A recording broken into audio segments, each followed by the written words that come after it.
नमस्कार, हमारे इस विशेष कार्यक्रम में आप सबका स्वागत है। मैं हूं ममता चोपड़ा। जम्मू कश्मीर में अनुच्छेद 370 और 35A के संदर्भ में केंद्र सरकार ने अहम फैसला लिया। उसके बाद राज्य में मौजूदा स्थिति क्या है और भविष्य क्या है, इसको देखते हुए हमारे साथ बात करने के लिए इस वक्त केंद्रीय मंत्री डॉक्टर जितेंद्र सिंह मौजूद हैं, जो खुद जम्मू कश्मीर से ही हैं और आप वहां से सांसद हैं और यह आपका गृह राज्य भी है। डॉक्टर सिंह, बहुत बहुत स्वागत है आपका डीडी न्यूज पर। धन्यवाद। हम जानते हैं कि जब से केंद्र सरकार के द्वारा अनुच्छेद 370 के संदर्भ में फैसला लिया गया, तब से लेकर अब तक खबरें आ रही है कि हालात बहुत अच्छे हैं, चाहे हम जम्मू की बात करें, कश्मीर या हम लद्दाख की बात करें। लेकिन आज तो ये भी खबरें आ रही हैं कि हजारों की संख्या में लोगों ने ईद भी मनाई। आपके पास क्या जानकारी आ रही है राज्य के हालात को लेकर? नहीं, सबसे पहले तो जैसे आपने अपने आरंभिक प्रश्न में ये कहा कि मौजूदा स्थिति क्या है, तो मैं ये कहूँगा एक वाक्य में कि मौजूदा स्थिति हर्षोल्लास की है जम्मू कश्मीर और लद्दाख में। और भविष्य क्या है आपने पूछा, तो भविष्य उज्जवल है। और आज की परिस्थिति ये है कि मुझे लगता है कि बधाई के पात्र हैं जम्मू कश्मीर के अवाम, जम्मू कश्मीर की जनता और जम्मू कश्मीर का प्रशासन, लद्दाख का प्रशासन।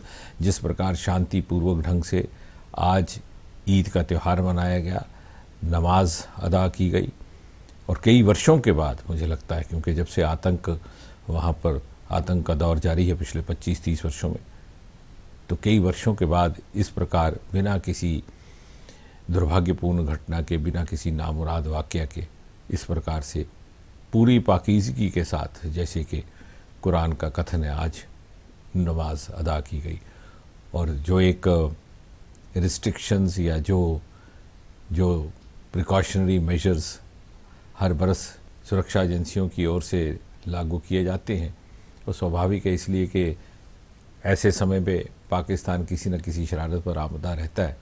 उसके बावजूद भी ये त्यौहार बड़े ही संतोषजनक ढंग से मनाया गया। ये सबसे बड़ी हमारे लिए तसल्ली की बात है। डॉक्टर सिंह, प्रधानमंत्री नरेंद्र मोदी ने जब राष्ट्र के नाम संदेश दिया तो उसमें ये बात स्पष्ट तौर पर सामने रखी कि किस तरह राज्य के विकास को लेकर केंद्र सरकार प्रतिबद्ध है।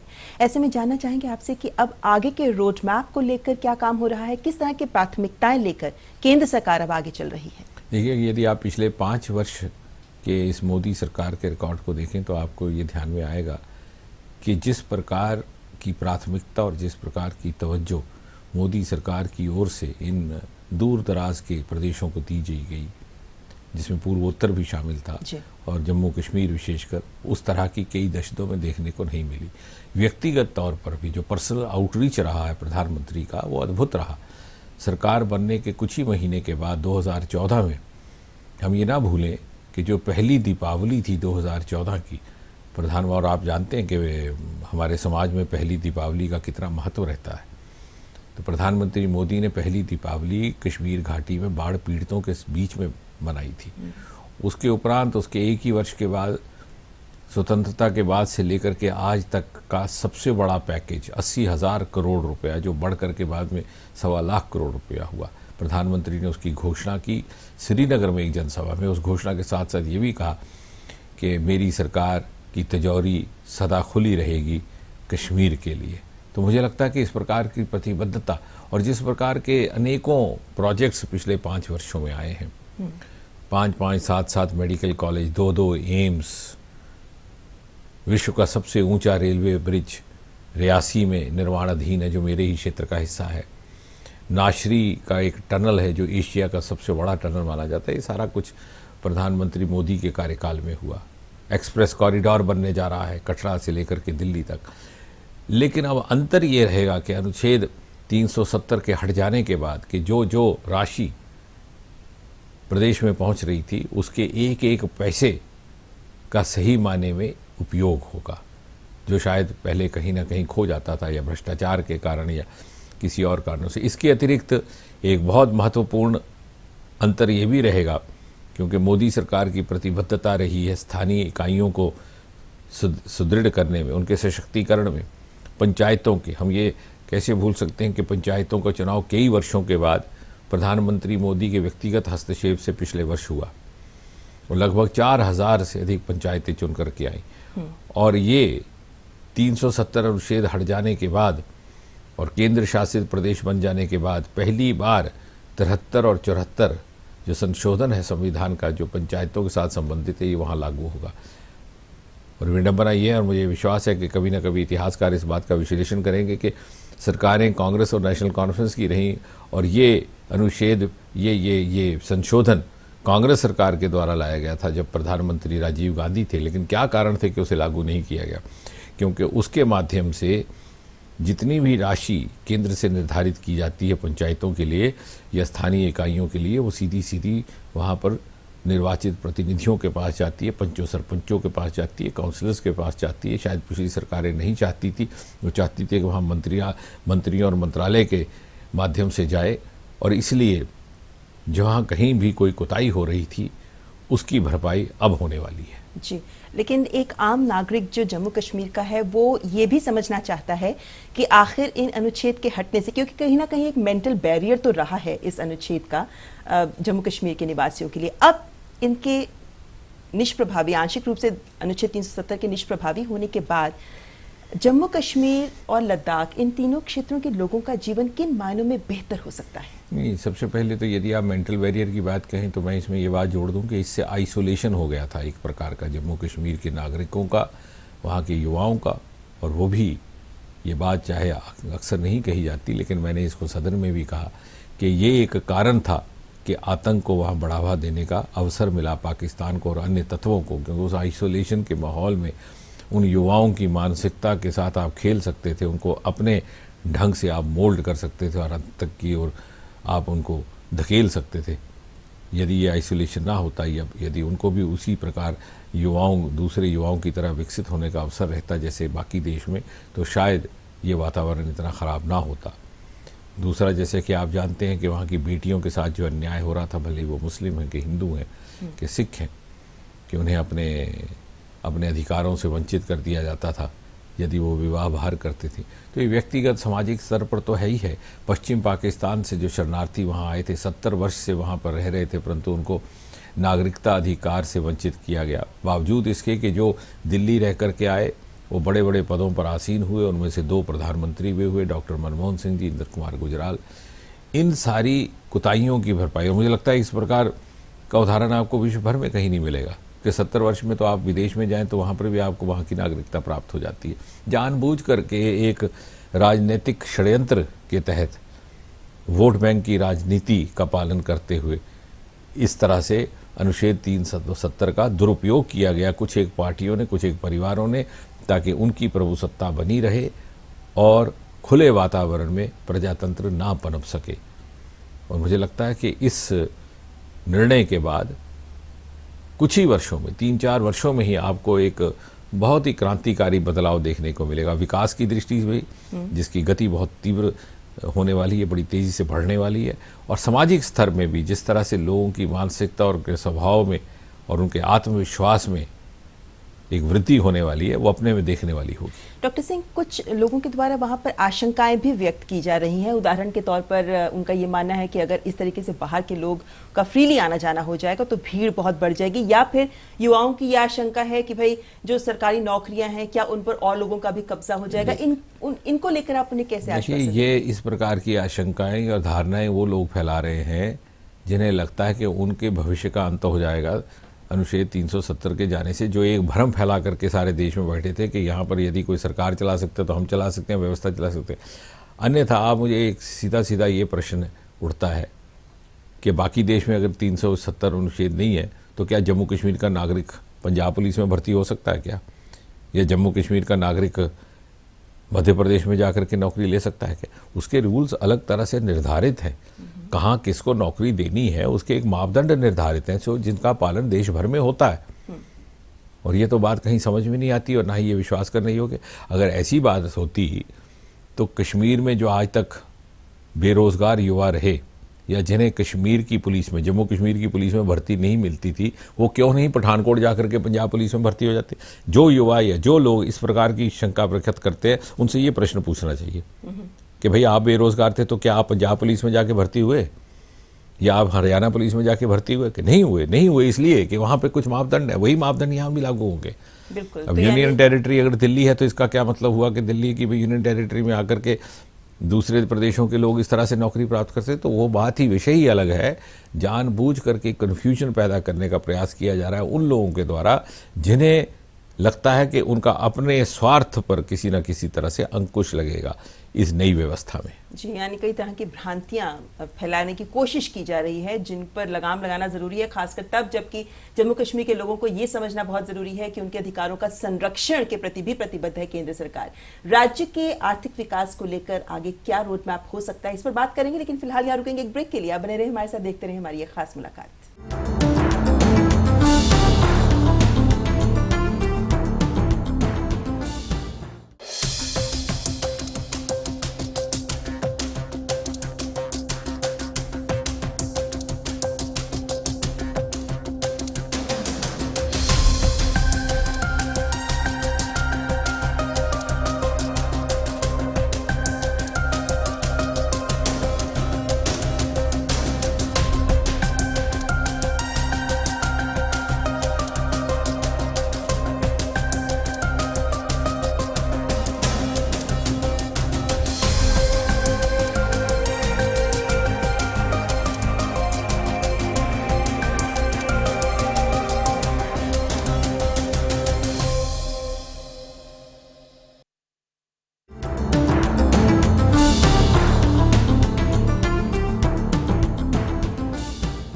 ब्रेक के बाद आपका स्वागत है। आप देख रहे हैं ये खास बातचीत डॉक्टर जितेंद्र सिंह के साथ।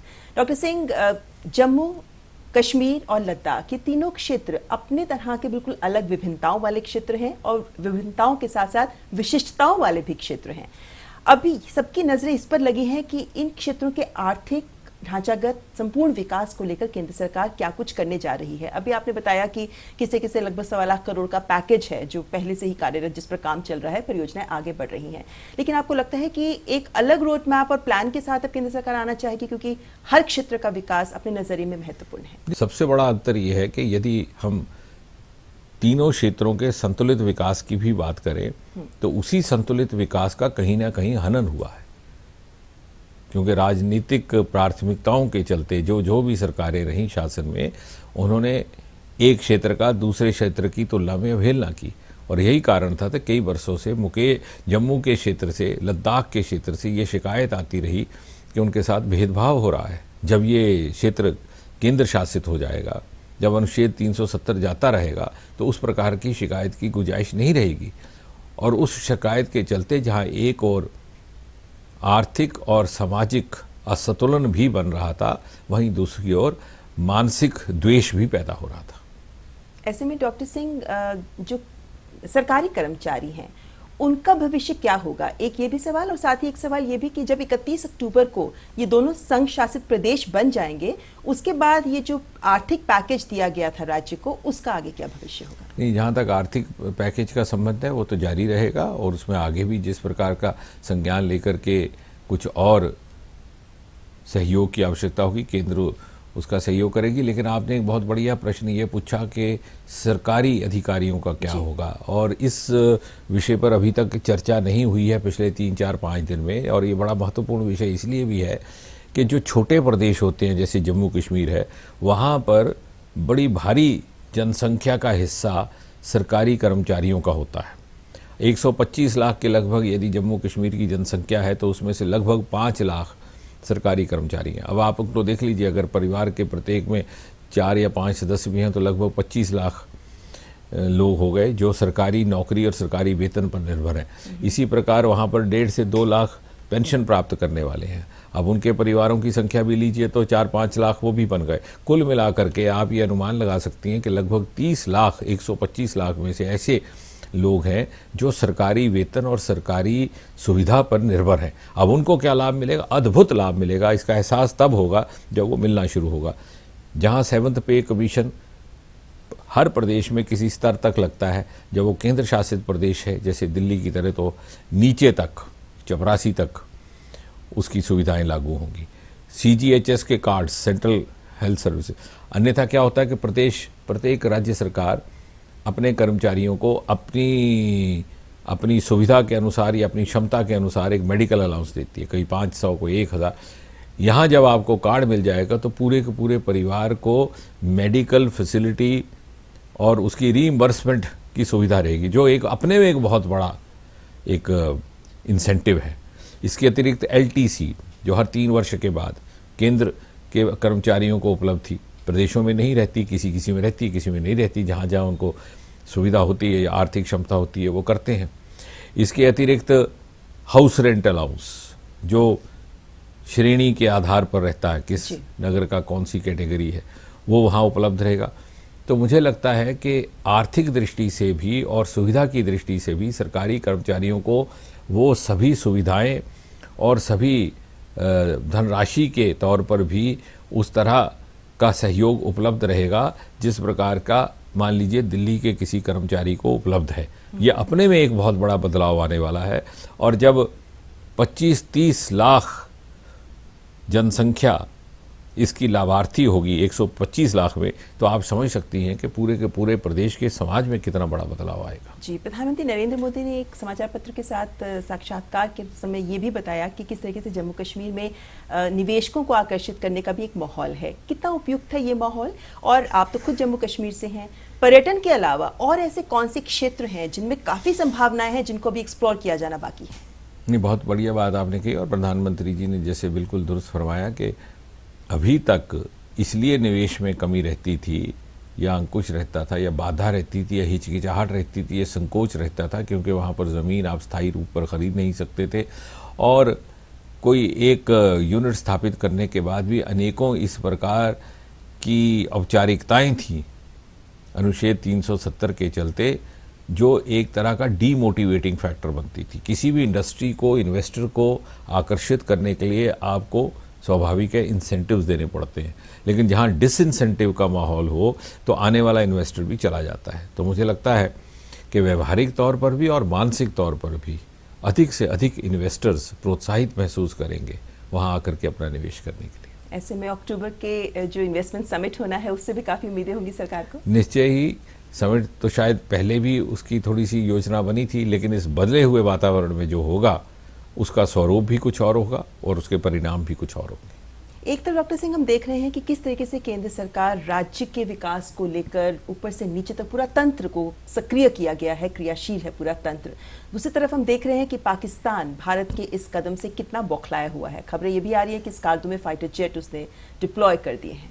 नहीं, देखिए, जो पाकिस्तान कर रहा है उसमें कोई बहुत ज़्यादा आपको आश्चर्यजनक होने की आवश्यकता नहीं है, क्योंकि स्वतंत्रता के समय से ही पाकिस्तान सबसे पहली बात तो इस बात से समझौता नहीं कर पाया कि जम्मू कश्मीर भारत का हिस्सा है।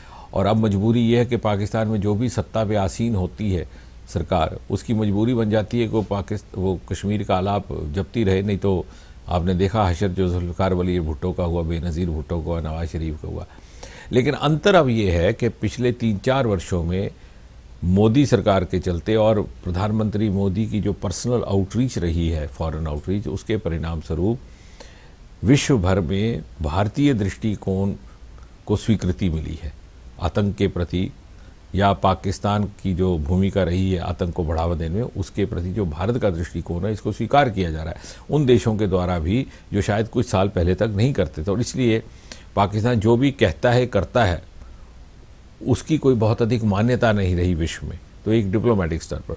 और जहाँ तक सीमाओं का संबंध है जिसकी ओर आपने संकेत किया, भारत में आज इतनी क्षमता है कि किसी भी प्रकार की शरारत का वो अनुकूल उत्तर दे सके, भले वो शरारत पाकिस्तान के द्वारा सीमा के भीतर हो या सीमा के पार से हो। और वो जो अंतर्राष्ट्रीयकरण करने का इस मुद्दे की कोशिश कर रहा है, क्योंकि संयुक्त राष्ट्र में भी, यूएन में भी जाएगा, वो इस बात की बात कर रहा है कि आपको लगता है एक बार फिर मुंह की खाएगा पाकिस्तान? सदा ये प्रयास करता रहा, लेकिन जैसा मैंने कहा कि भारत के दृष्टिकोण को अब सारा विश्व स्वीकार करने लगा, इसलिए पाकिस्तान जो भी कहता है उसका प्रभाव उतना भी नहीं होगा जितना शायद कुछ वर्ष पहले तक होता था। पाकिस्तान अपनी तरफ से जो कर रहा है वो अलग बात है, लेकिन क्या लगता है आपको कि जिस तरीके से हमारे देश के राजनीतिक नेताओं, खासतौर पर कांग्रेस के नेताओं की अगर हम बात करें, जिस तरीके के बेतुके बयान उनके आ रहे हैं जम्मू कश्मीर को लेकर, वो कितना दुखदायी है? क्योंकि ये ऐसा मौका है जब पूरे देश को भी एक साथ, राजनेताओं को भी एक साथ खड़ा होना जरूरी है। निश्चय ही, आपने जो कहा यही चिंता का विषय है। पाकिस्तान जो कह रहा है उसने तो कहना ही है, वो तो पिछले 70 वर्ष से कह रहा है और हम उससे किसी और तरह की अपेक्षा भी नहीं कर सकते। और किस मजबूरी में कह रहा है वो भी मैंने आपको